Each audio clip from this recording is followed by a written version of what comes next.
How's everyone doing this afternoon? Save the best for second to last, right? Well, I'm so excited to be here today. We have an incredible group of women, and we're going to be talking about fashion is empowerment, and these women definitely represent female empowerment. And as a brief introduction, my name is Stephanie Cartin. I am the co-CEO of Socialfly, a social media marketing agency here in New York City. And I also host a podcast called Entreprenista, where we feature incredible female founders and we share stories of what it's like to grow and scale businesses. So I'm so excited to have this conversation with each of you today. To start, I would love for each of you to introduce yourselves, share a little bit about your background and your company, and then we'll dive into some fun questions. Do you want to start? Sure. So I'm Sandra Campos. I've been in the fashion industry my entire career. I am the CEO of Diane Von Furstenberg DVF. I've been there for almost 2 years now. And throughout my career, I started out in retail, kind of built back into wholesale business through many different companies from Ralph Lauren, Donna Karan, et cetera. And I'm just very happy to be here to talk about women, consumers, retail today, because obviously everything's changed dramatically. Hi, I'm Ariane Goldman, the founder and CEO of Hatch Collection. Hatch is a company really designed to cater to women before, during, and after pregnancy, to listen to the needs that we have as women going through a changing moment, and to provide not only a friend, but product that really helps solve things during kind of an uneasy time. Hi, I'm Coco Rocha. I'm a model. I've been modeling for now over 16 years. And I am also now the co-owner of Nomad Modeling Agency, which is in New York, LA, Vietnam, and a scouting agency in Argentina, as well as I am the creator of Model Camp. So I'm very excited to be here and chat about what's going on as models in this industry.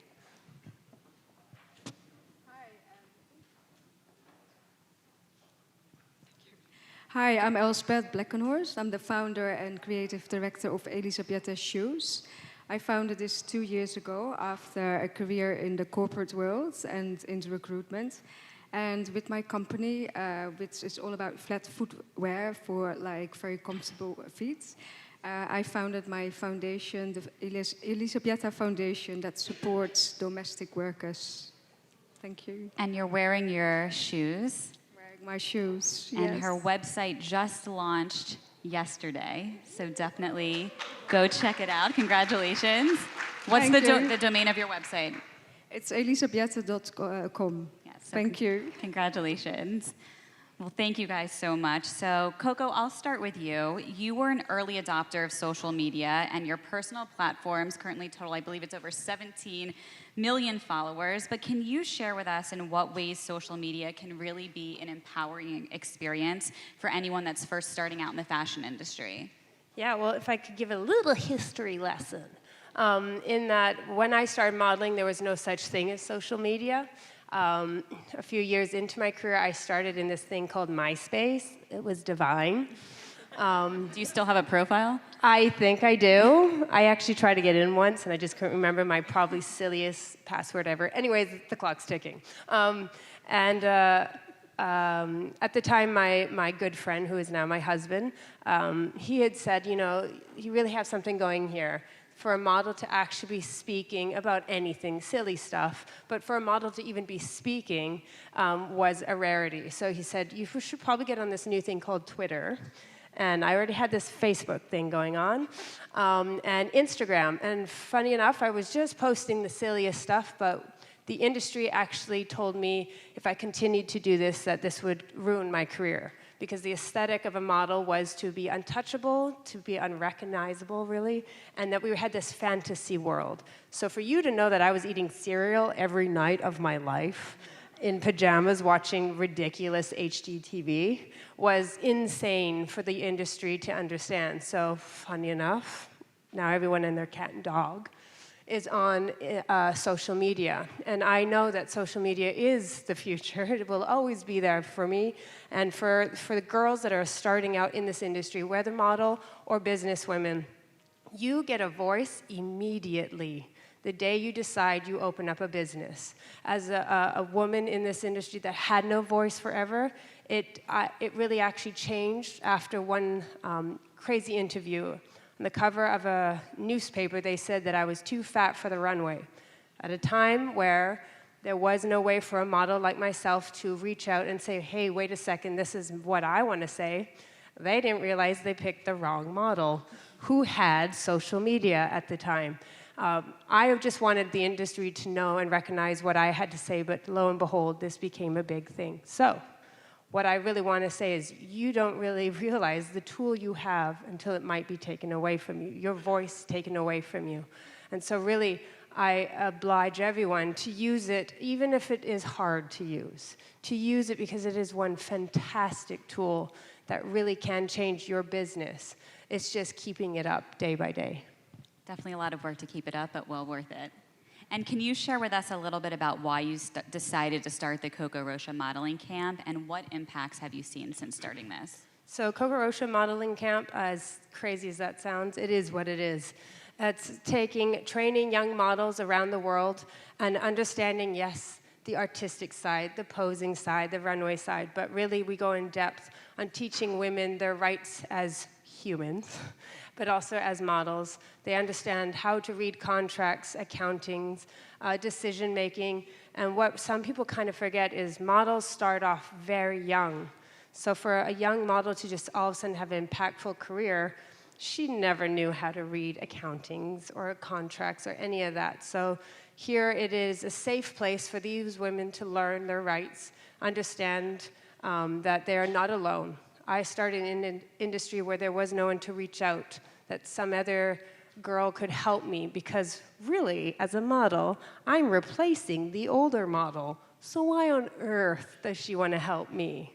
And I realized it doesn't matter. I will be replaced one day. So why not help the future generation and let her have an awesome time and have a great experience while probably conquering this industry one day. So that is the reason for it. And what is amazing, we've had almost 600 women go through it in the past year and a bit. It is now such a community. These women work all over the world.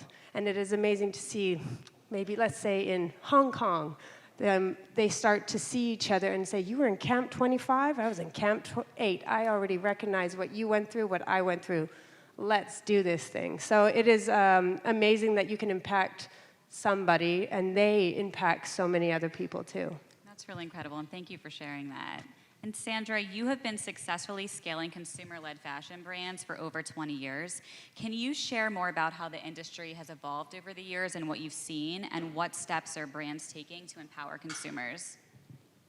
Sure. Well, first of all, I just learned a great deal from Coco, so thank you for that. I think that's incredible, and just as much as that's changed, the industry has changed, for the better in a lot of ways, and obviously it's just change is change. So throughout the certainly even past 10 years, because as Coco was saying, there wasn't even social media. So I've had corporate experience, I had entrepreneurial experience as an entrepreneur with a business partner. We created a celebrity brand management company.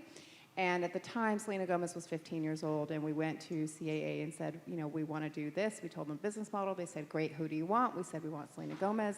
There was no Instagram. She had less than 1 million followers on Facebook, and we embarked on a 6-year journey with her, which was really about a new generation that was very actively on social media, that had a voice, that was creating something very different, that absolutely changed retail, changed brands, changed how we communicate, changed what the consumer is looking for today. So social media has definitely made a big impact in terms of what's relevant, what's important, and how you can actually communicate. But also, I think in terms of, as we're talking about empowering the consumer, a lot started changing with customization of products, whether it was Ralph Lauren or Nike or any others, in terms of just customizing things and having the ability to have choice and choices in products. And I think as business has continued to evolve over the last, even 5 years, there's such a big shift now, not only with sustainability, not only with, extended sizes, being able to really focus on the consumer that exists today. And I think if anything, that's the most important lesson anyone in the industry can learn, is just being out there in the stores, being out there where the consumer is and understanding what they're looking for.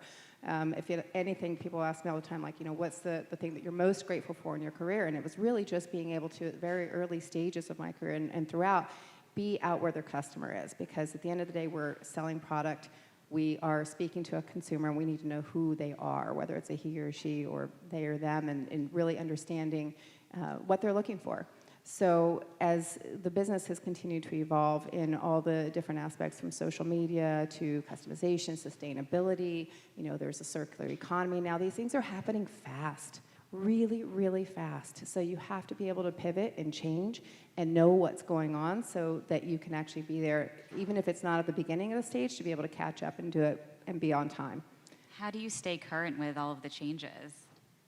In terms of the business or in terms of myself? I mean, I'm constantly on social media. I'm constantly looking, reading. I mean, I probably read every morning at least 2 hours worth of information from all kinds of Business Insider, Inc., Entrepreneur. It doesn't matter. Like, I read everything that I can. I love LinkedIn. I'm a big advocate of LinkedIn. I should be their poster child because I use LinkedIn way too much.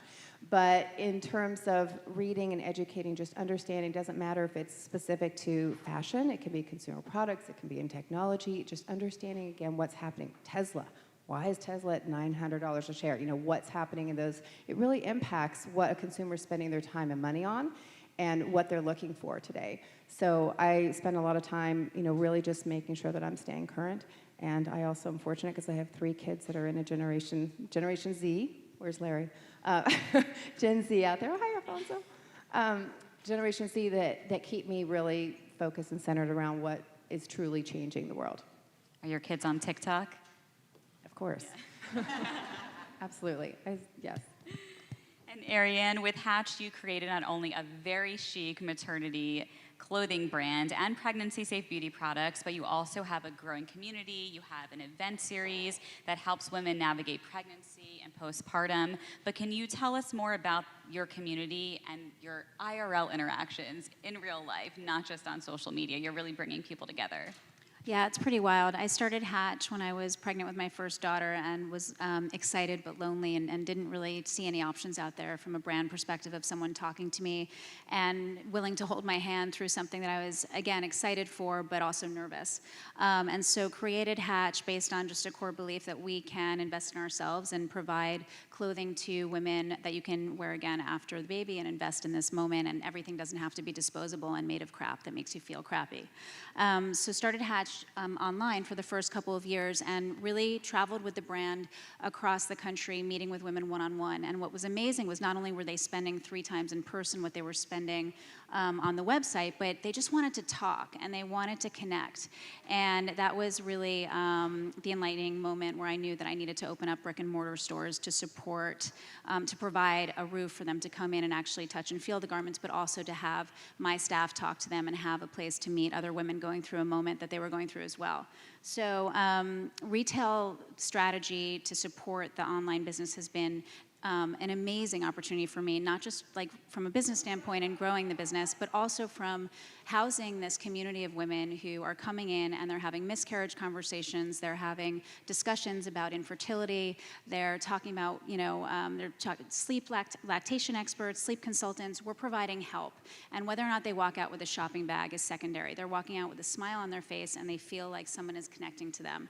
And I really think that that's the modern future of retail, is being able to connect with a customer, not just by selling them something and paying to acquire them, but to give them a reason to trust you and to keep them in the conversation and continue to stay real with them and understand how their needs are changing, so that as a brand I can continue to provide them that support, whether it's a product or just a conversation. So community and content is actually the forward strategy of Hatch, and while we're continuing to develop new product and we'll always have solutions for women, I think community and content is going to be a beautiful next chapter for Hatch to really mean something as a brand to women. Are you specifically having events at your retail locations, or will you start having events all over the country? Yeah, we're a small, lean team. So right now we're about to open our 3rd store, and we have authors and experts and consultants and real women just coming to have conversation series. So we're going to start with those, and then really piggyback and see, once our content platform launches, how this will kick off in different cities, because there's women everywhere just looking for that conversation. When is your content platform launching? We're going to use it to kind of kick off Mother's Day. Very exciting. Yeah. We'll definitely have to check that out.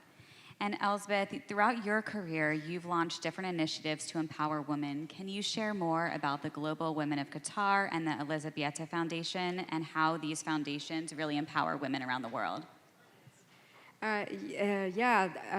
First, a couple of years ago, it's been like 10 years ago now actually, I live in Qatar, the Middle East, and when I arrived, I noticed that a lot of women are not working and they really do want to work.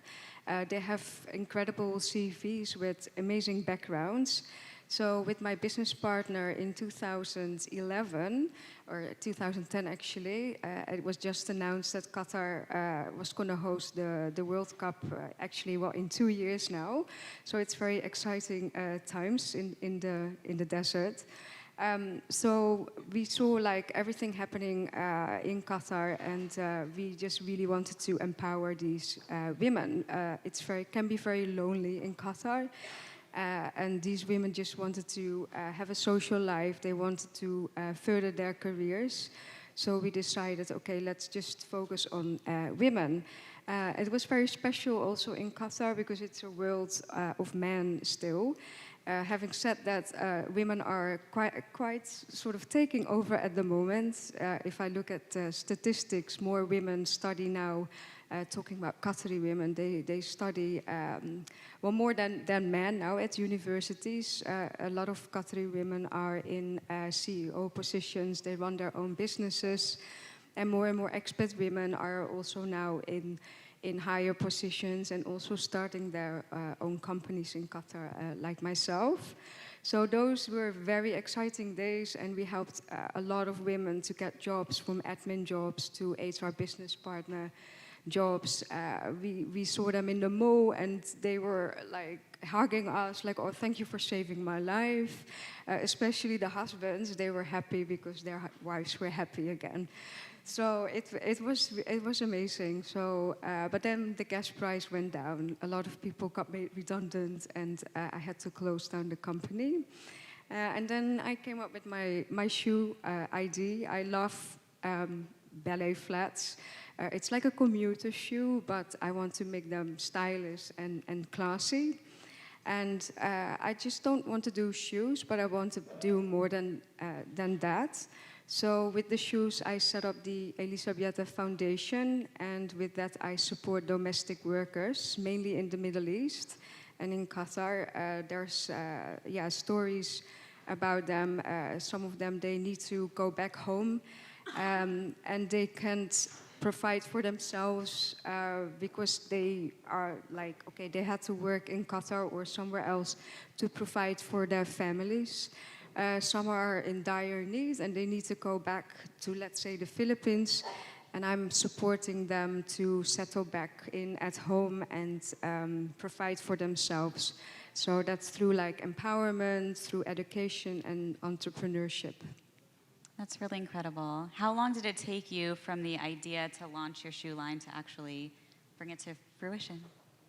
Well, actually, I did it really quickly with the shoes. I first had them produced in the Philippines because our help. She is from the Philippines, so I quickly went there with her, and we got it up and running in very short time. Then it started evolving, and you keep changing, and you keep challenging yourself. So my shoe collection now, it's made in Portugal. And yeah, that was a bit of a process, though, I must say, and very challenging, but all good. And the foundation, it took a while to set up. There's a lot of rules and regulations to set up a foundation, as you probably also know. I heard last night that in America it's very difficult to set up a foundation. So, but yeah, it's all good. It's all happening. Well, congratulations on the launch. Very exciting. Thank you. And a question for each of you, because you all do such an incredible job empowering women, empowering your audiences. Have you each had a mentor who's helped you along the way? Sandra, I'm looking at you, so I'll start with you. I think, I think there's mentors along each area and each stage of life. So for me, I can say that there have been quite a few that I have modeled after.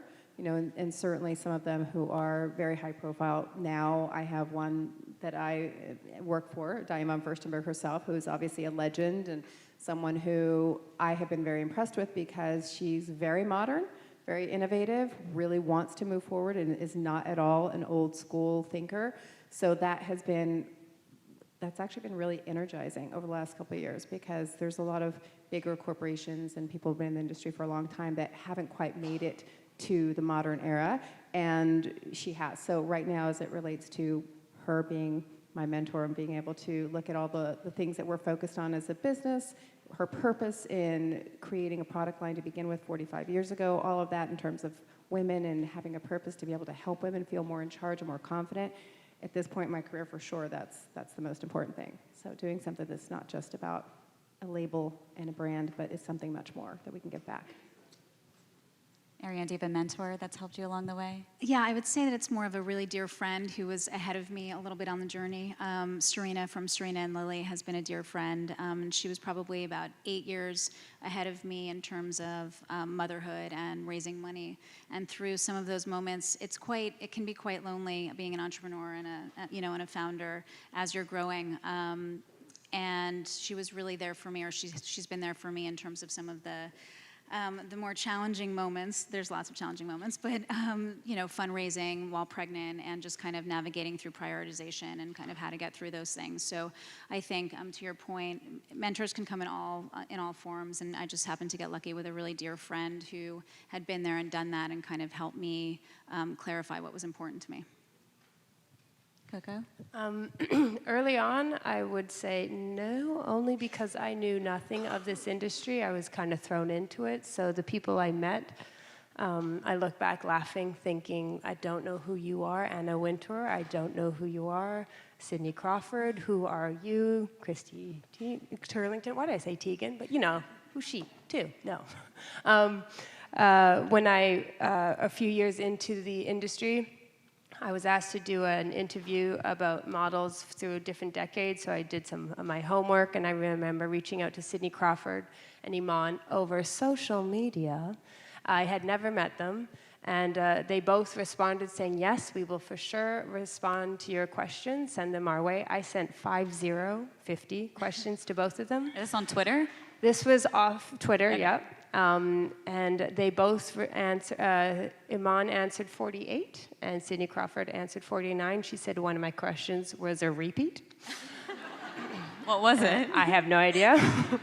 And I remember thinking, wow, these women who are huge in their categories, they are big mega stars, and I am no one in comparison, and yet they took the time to do this for someone from a different generation. My generation, I love them to death. However, we were kind of a bit lazy. And so I just was amazed that someone would do that for me. It wouldn't help them in any way, but it helps me a lot.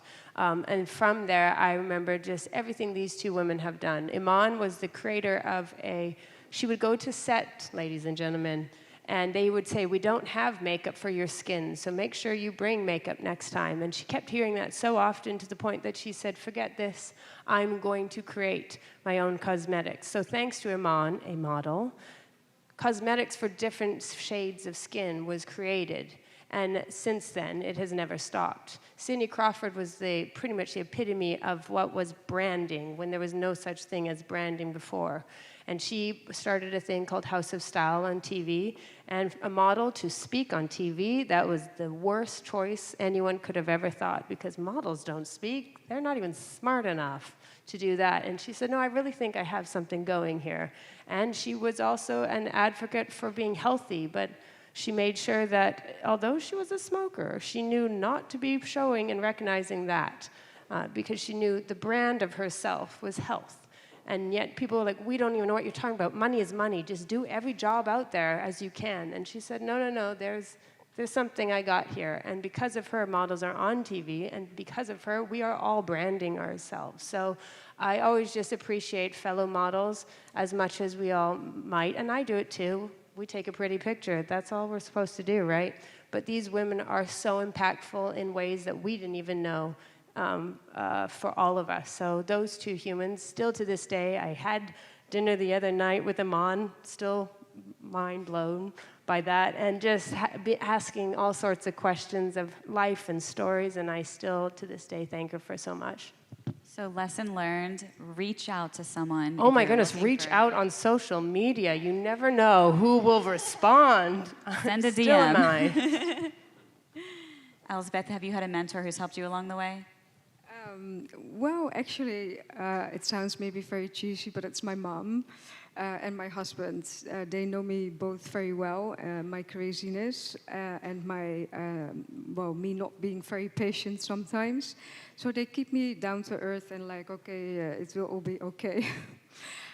So yeah, actually it's those two, and like you said as well, like Ariane and Sandra, it's like they come in very many forms.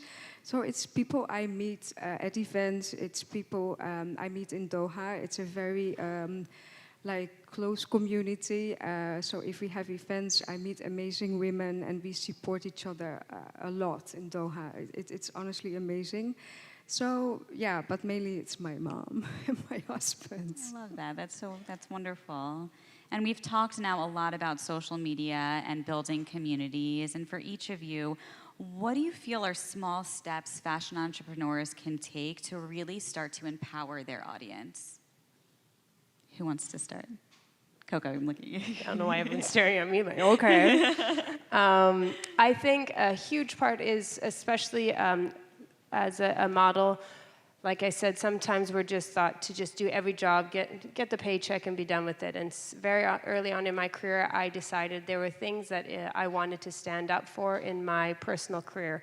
How I would like to shoot, things I don't want to shoot in.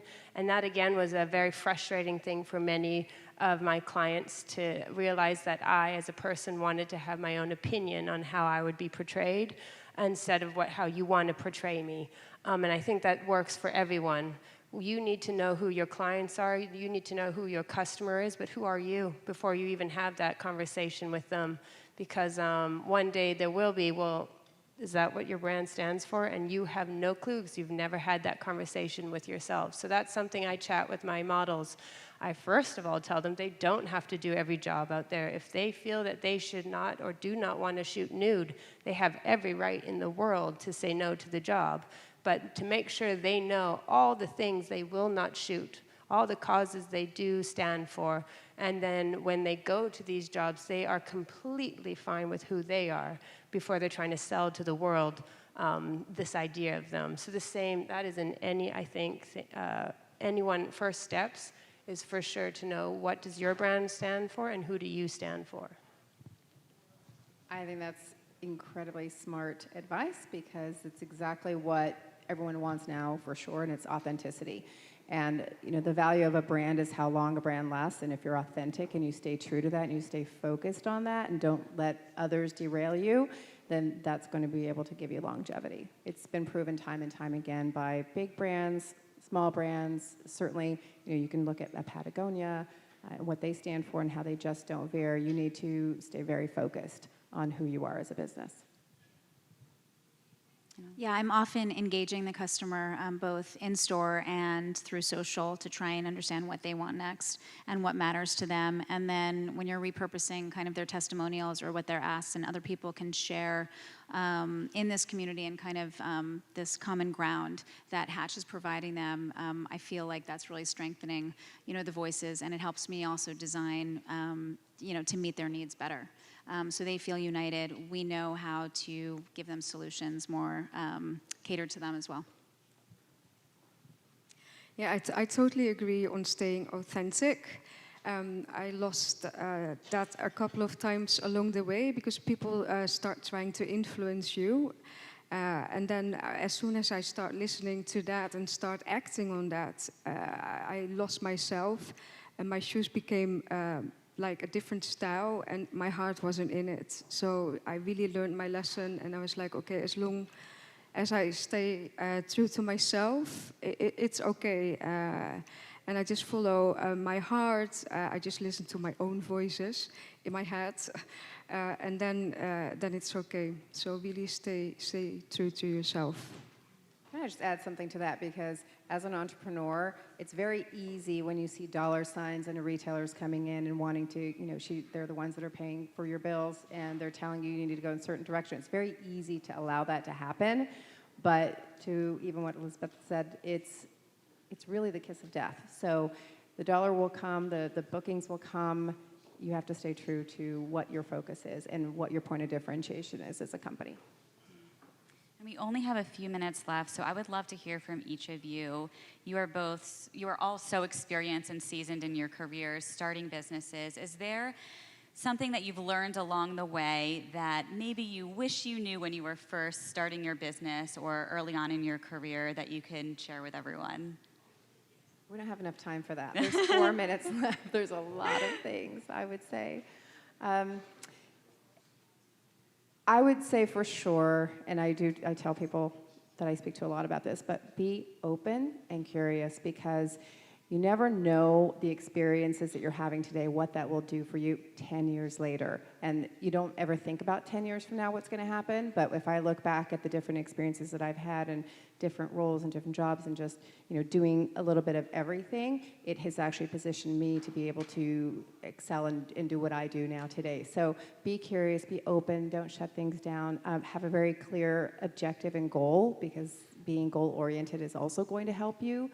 So those are things that I would say, just really make sure that you're open to new things. There are 2 areas right now that when I have a lot of young kids that work for us now and people that I speak to, there's 2 areas that I think are absolutely not going anywhere, and it is the focus, because you read every single day what's happening in U.S. retail. And one is e-commerce, obviously. It's like a duh, but you really need to understand that it's changing so rapidly. Digital marketing changes so rapidly. You need to stay on top of that. And then 2 is international, because international business growth is everything. So understanding what's happening in international businesses, subscribing to Jing Daily, looking at what's going on in Asia, really understanding. I think those are 2 absolute areas that I would suggest people stay focused on and at least be very, very aware about. I think if I knew now, or then what I know now, I probably would have been a lot more daunted to get started. So I think there's something really beautiful about wisdom, and it's a dodgeball game, but going through these kind of hits and these misses along the way, I think is part of the journey that's necessary. So I don't often try and kind of go back and regret anything. But I will say that the one lesson that I'm really holding close now to is just listening to my instinct and my gut, both with hiring people and making business decisions. Sometimes the dollar signs are there, but it doesn't feel right for the brand, and so really making those decisions. And at the end of the day, sometimes that inner voice that you let other people kind of come in and affect, your voice or my voice has been typically the one that I should have let guide me from the beginning. So I'm listening more to myself these days. Stop turning that off. Okay. I think young me, I didn't learn these few phrases, and so I'd like to just share a few of them that I absolutely adore. I don't know if this is a Liza Minnelli quote, but let's go with that. But it was, if you have to stand for something, because if you don't stand for something, you'll fall for anything. And it's absolutely true. 2, you can't please everyone, so why not please yourself? And 3, the one that I live by, it's nice to be important, but it's important to be nice. So those are 3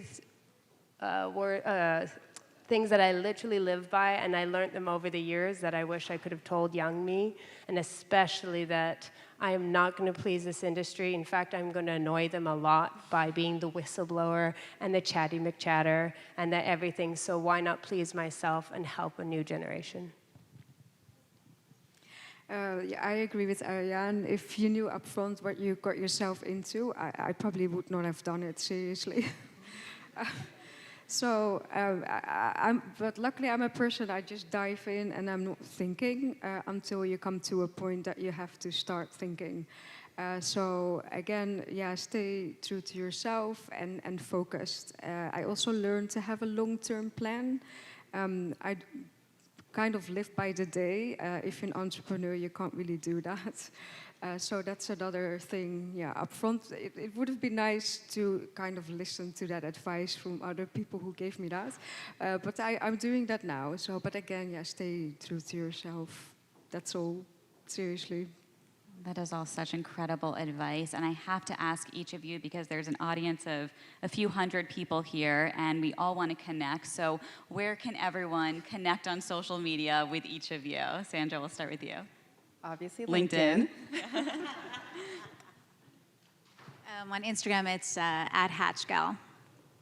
Well, now that I'm obsessed with TikTok, and I think I'm 15, no, Coco Rocha on Instagram and Coco Rocha TikTok. Check me out. What are think you I'm posting hilarious. on TikTok?